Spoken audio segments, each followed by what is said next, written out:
C'est plutôt l'hélium liquide qui va être dans cette température-là. Et encore, je ne suis même pas persuadé. Drôle de discussion dans un centre commercial entre scientifiques passionnés et le public. L'espace Saint-Quentin à Montigny accueillait la fête de la science. Les expériences se veulent ludiques. Ici, par exemple, on parle du froid et de la température. Glace de carbone et azote liquide, des éléments à moins 180 degrés.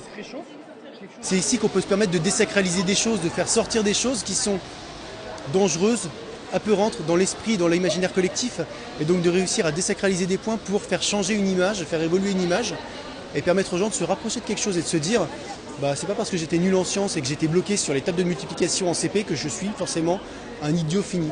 C'est pas très loin de moi le le temps de le dire.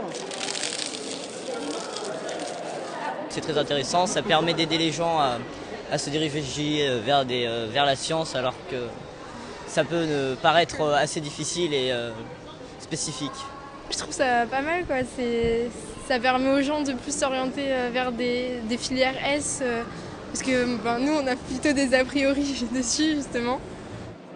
Yvan Sache est chercheur en pathologie végétale. Il est venu aussi à la rencontre du public, une nécessité selon ce scientifique de l'INRA qui souligne que ses travaux sont financés par des fonds publics. Les jeunes sont attirés par la science, mais il faut arriver à leur expliquer ce que c'est, et surtout la gamme des métiers, qui est très très large.